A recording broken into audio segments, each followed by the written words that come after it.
मुरली अमृत की धारा है धारा, जो देती दुखों से किनारा। मुरली अमृत की धारा है धारा, जो देती दुखों से किनारा। भूले जीवन में हो जाए शिव बाबा मुरली में समझाए। भूले जीवन में हो जाए शिव बाबा मुरली में समझाए। ओम शांति। आज की तारीख है 6/2/2023 की साकार मुरली। बाबा के महावाक्य है, मीठे बच्चे तुम ब्राह्मण अभी बहुत ऊंची यात्रा पर जा रहे हो, इसलिए तुम्हें डबल इंजन मिली है। 2 बेहद के बाप हैं तो 2 माँ भी हैं। प्रश्न, संगम युग पर कौन सा टाइटल तुम बच्चे अपने ऊपर नहीं रखवा सकते? उत्तर, हिज होलीनेस व हर होलीनेस का टाइटल तुम भी के अपने पर नहीं रखवा सकते या लिख सकते, क्योंकि तुम्हारी आत्मा भल पवित्र बन रही है, लेकिन शरीर तो तमो प्रधान तत्वों से बने हुए हैं। यह बड़ाई अभी तुम्हें नहीं लेनी है, तुम अभी पुरुषार्थी हो। गीत, यह कहानी है दिए और तूफान की। निज बल से लड़ाई बलवान की, निज बल से लड़ाई बलवान की। ये कहानी है दिए की और तूफान की, ये कहानी है दिए की और तूफान की।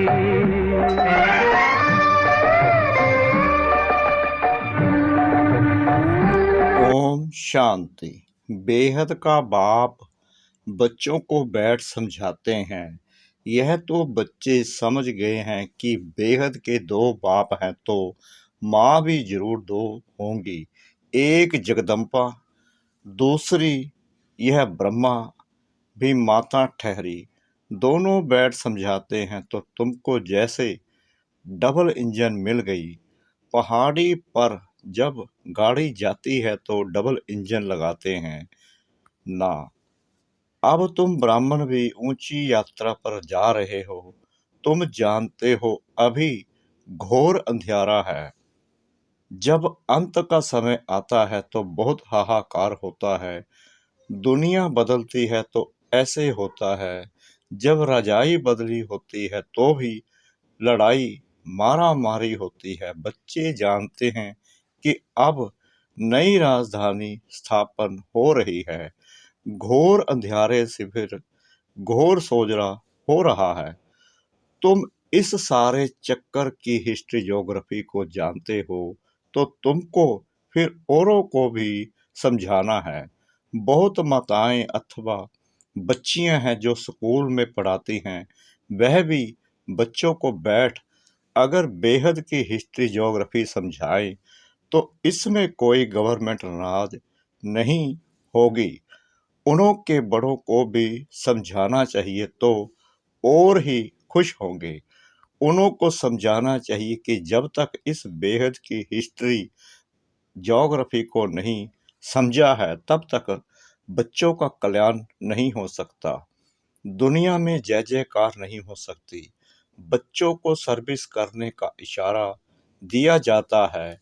टीचर है तो अपने कॉलेज में अगर यह वर्ल्ड की हिस्ट्री ज्योग्राफी बैठ समझाए तो बच्चे त्रिकालदर्शी बन सकते हैं, और त्रिकालदर्शी बनने से चक्रवर्ती भी बन सकते हैं। जैसे बाप ने तुमको त्रिकालदर्शी सप्तदर्शन चक्रधारी बनाया है तो तुमको फिर औरों को आप समान बनाना है। औरों को समझाना है कि अब यह पुरानी दुनिया बदल रही है। तमो प्रधान दुनिया बदल सतो प्रधान बन रही है। सतो प्रधान बनाने वाला एक ही परमपिता परमात्मा है, जो सहज राजयोग और सब दर्शन चक्र का ज्ञान देते हैं। चक्कर को समझाना तो बड़ा सहज है। अगर यह चक्कर सामने रखा जाए तो भी मनुष्य आकर समझ सके कि सतयुग में कौन कौन राज्य करते थे, फिर द्वापर से कैसे अनेक धर्मों की वृद्धि होती है। ऐसा अच्छी रीति समझाया जाए तो बुद्धि के कपाट जरूर खुलेंगे। यह चक्कर सामने रख तुम अच्छी रीति समझा सकते हो, टॉपिक भी रख सकते हो। आओ तो हम तुमको त्रिकालदर्शी बनने का रास्ता बताएं, जिससे तुम राजाओं का राजा बन सकते हो। तुम ब्राह्मण ही इस चक्कर को जानते हो, तब तो चक्रवर्ती राजा बनते हो, परंतु बनेंगे वह जो इस चक्कर को बुद्धि में फिराते रहेंगे। बाप तो है ही ज्ञान का सागर, वह बैठ बच्चों को सृष्टि के आदि मध्य अंत का ज्ञान सुनाते हैं, और मनुष्य तो कुछ भी नहीं जानते। ईश्वर सर्वव्यापी कहने से ज्ञान की बात ही नहीं उठती। ईश्वर को जानने का भी कोई पुरुषार्थ नहीं कर सकते हैं, फिर तो भक्ति में चल न सके। परंतु जो कुछ कहते हैं वह कुछ समझते नहीं, कच्चे समझा भी नहीं सकेंगे कि सर्वव्यापी कैसे नहीं है। कोई एक ने कह दिया, बस सभी ने मान लिया। जैसे कोई ने आदि देव को महावीर कहा तो वह नाम चला दिया। जिसने जो नाम बेसमझी से रखा वह चला आता है। अब बाप बैठ समझाते हैं कि तुम मनुष्य होकर ड्रामा के रचयिता और रचना को नहीं जानते हो। देवताओं की पूजा करते हो, परंतु उन्हों की बायोग्राफी को नहीं जानते हो, तो इसको ब्लाइंड फैथ कहा जाता है। इतने देवी देवता राज्य करके गए हैं तो जरूर वह समझदार थे, तब तो पूज्य बने। अब तुम ब्रह्मा मुख वंशावली यह ज्ञान सुनकर समझदार बनते हो। बाकी तो सारी दुनिया को रावण ने जेल में डाल रखा है।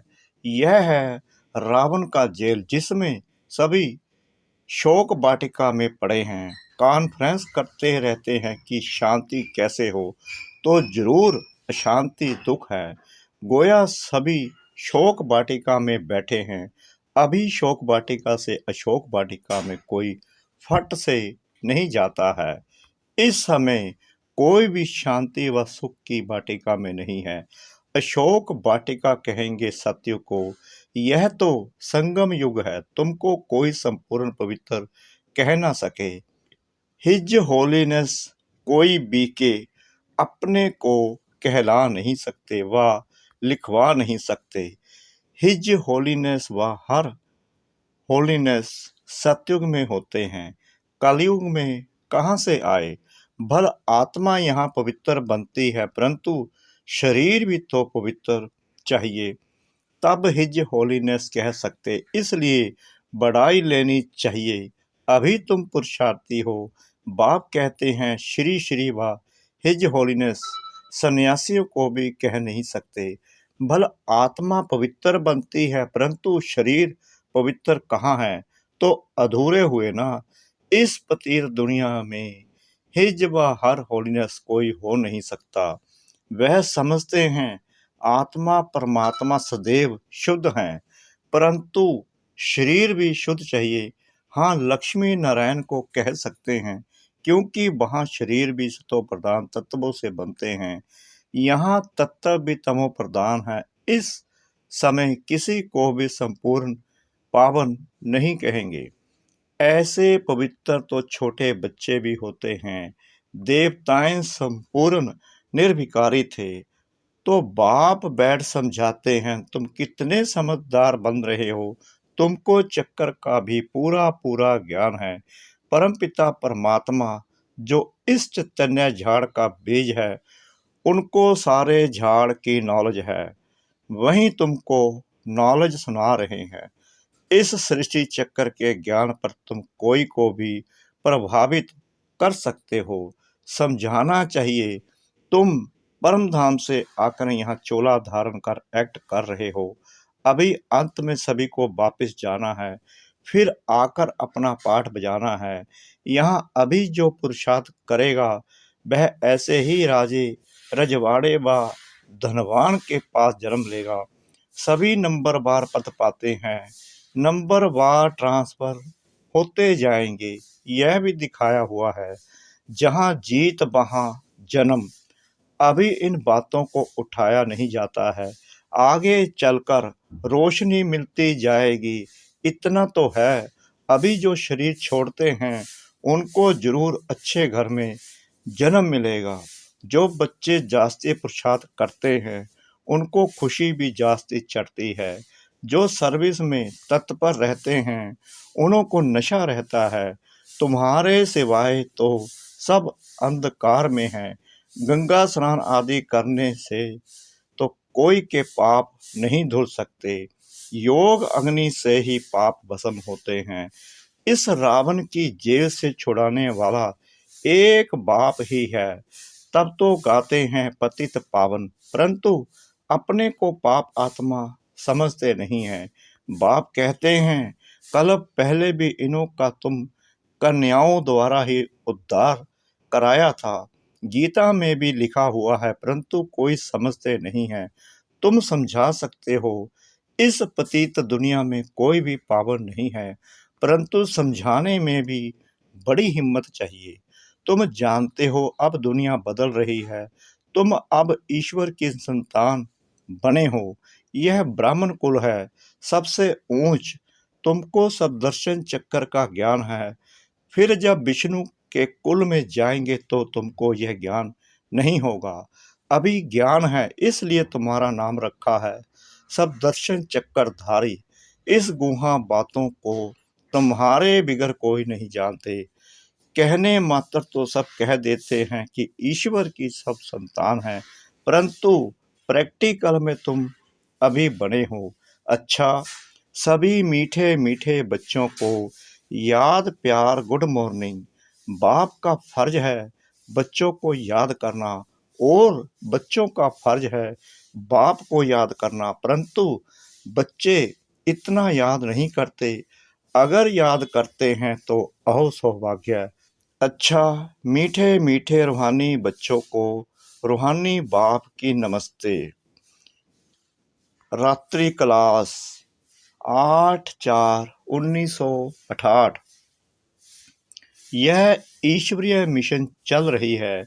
जो अपने देवी देवता धर्म के होंगे वहीं आ जाएंगे। जैसे उन्हों की मिशन है क्रिश्चियन बनाने की। जो क्रिश्चियन बनते हैं उनको क्रिश्चियन डिनास्टी में सुख मिलता है, वेतन अच्छा मिलता है, इसलिए क्रिश्चियन बहुत हो गए हैं। भारतवासी इतना वेतन आदि नहीं दे सकते। यहाँ करप्शन बहुत है। बीच में रिश्वत ना लें तो नौकरी से ही जवाब बच्चे बाप से पूछते हैं। इस हालत में क्या करें? कहेंगे युक्ति से काम करो, फिर शुभ कार्य में लगा देना। यहाँ सभी बाप को पुकारते हैं कि आकर हम पतितों को पावन बनाओ, लिबरेट करो, घर ले जाओ। बाप जरूर घर ले जाएंगे ना। घर जाने लिए ही इतनी भक्ति आदि करते हैं, परंतु जब बाप आए तभी ले जाए। भगवान है ही एक, ऐसे नहीं सभी में भगवान आकर बोलते हैं। उनका आना ही संगम पर होता है। अभी तुम ऐसी ऐसी बातें नहीं मानेंगे, आगे मानते थे। अभी तुम भक्ति नहीं करते हो। तुम कहते हो हम पहले पूजा करते थे। अब बाप आया है हमको पूज्य देवता बनाने लिए। सिखों को भी तुम समझाओ, गायन है ना मनुष्य से देवता। देवताओं की महिमा है ना, देवताएं रहते ही हैं सतयुग में। अभी है कलयुग। बाप भी संगम युग पर पुरुषोत्तम बनने की शिक्षा देते हैं। देवताएं हैं सभी से उत्तम, तब तो इतना पूजते हैं। जिसकी पूजा करते हैं वह जरूर कभी थे, अभी नहीं है। समझते हैं यह राजधानी पास्ट हो गई है, अभी तुम हो गुप्त, कोई जानते थोड़ी हैं कि हम बिशप के मालिक बनने वाले हैं। तुम जानते हो हम पढ़कर यह बनते हैं तो पढ़ाई पर पूरा अटेंशन देना है। बाप को बहुत प्यार से याद करना है। बाबा हमको बिशप का मालिक बनाते हैं तो क्यों नहीं याद करेंगे। फिर देवी गुण भी चाहिए। दूसरा रात्रि क्लास 9/4/1968। आजकल बहुत करके यही कॉन्फ्रेंस करते रहते हैं कि विश्व में शांति कैसे हो। उनको बताना चाहिए, देखो सतयुग में एक ही धर्म, एक ही राज्य, अद्वैत धर्म था, दूसरा कोई धर्म ही नहीं। जो ताली बजे था ही राम राज्य, तब ही विश्व में शांति थी। तुम चाहते हो विश्व में शांति हो, वह तो सतयुग में थी। पीछे अनेक धर्म होने से अशांति हुई है, परंतु जब तक कोई समझे तब तक माथा मारना पड़ता है। आगे चलकर अखबारों में भी पड़ेगा। फिर इन सन्यासियों आदि के भी कान खुलेंगे। यह तो तुम बच्चों की खातरी है कि हमारी राजधानी स्थापन हो रही है। यही नशा है। म्यूजियम का भपका देख बहुत आएंगे, अंदर आकर वंडर खाएंगे, नए नए चित्रों पर नई नई समझानी सुनेंगे। यह तो बच्चों को मालूम है। योग है मुक्ति, जीवन मुक्ति के लिए, सो तो मनुष्य मात्र कोई सिखला न सके। यह भी लिखना है, सिवाय परमपिता परमात्मा के कोई भी मुक्ति जीवन मुक्ति के लिए योग सिखला नहीं सकते। सर्व का सदगति दाता है ही एक। यह क्लियर लिख देना चाहिए। जो भल मनुष्य पढ़े, सन्यासी लोग क्या सिखाते हैं। योग योग जो करते हैं, वास्तव में योग कोई भी सिखला नहीं सकते हैं। महिमा है ही एक की। विश्व में शांति स्थापन करना व मुक्ति जीवन मुक्ति देना बाप का ही काम है। ऐसे ऐसे विचार सागर मंथन कर पॉइंट समझानी है। ऐसा लिखना चाहिए जो मनुष्यों को बात ठीक जच जाए। इस दुनिया को तो बदलना ही है। यह मृत्यु लोक नई दुनिया को कहा जाता है। अमरलोक, अमरलोक में मनुष्य कैसे अमर रहते हैं, यह भी वंडर है ना। वहाँ आयु भी बड़ी रहती है और समय पर आपे ही शरीर बदली कर देते हैं, जैसे कपड़ा चेंज किया जाता है। यह सभी समझाने की बातें हैं। अच्छा, मीठे मीठे रूहानी बच्चों को रूहानी बाबा दादा का याद प्यार और गुड नाइट और नमस्ते। धारणा के लिए मुख्य सार। नंबर 1, सृष्टि चक्कर के ज्ञान से स्वयं भी त्रिकालदर्शी और सब दर्शन चक्रधारी बनना है। दूसरों को भी बनाने की सेवा करनी है। नंबर 2, संगम पर शोक वाटिका से निकल सुख शांति की वाटिका में चलने के लिए पवित्र जरूर बनना है। वरदान, ज्ञान को रमणीकता से सिमरन कर आगे बढ़ने वाले सदा हर्षित खुश नसीब भव। यह सिर्फ आत्मा परमात्मा का सूखा ज्ञान नहीं है, बहुत रमणीक ज्ञान है। सिर्फ रोज अपना नया नया टाइटल याद रखो। मैं आत्मा तो हूँ, लेकिन कौन सी आत्मा हूँ। कभी आर्टिस्ट की आत्मा हूँ, कभी बिजनेसमैन की आत्मा हूँ। ऐसे रमणीकता से आगे बढ़ते रहो, जैसे बाप भी रमणीक है। देखो, कभी धोबी बन जाता तो कभी बिशप का चेता, कभी ओबीडियंट सर्वेंट, तो जैसा बाप वैसे बच्चे। ऐसे ही इस रमणीक ज्ञान का सिमरन कर हर्षित रहो, तब कहेंगे खुश नसीब। स्लोगन, सच्चे सेवादारी वह हैं जिनकी हर नस अर्थात संकल्प में सेवा के उमंग उत्साह का खून भरा हुआ है। सच्चे सेवाधारी वह हैं जिनकी हर नस अर्थात संकल्प में सेवा के उमंग उत्साह का खून भरा हुआ है। ओम शांति।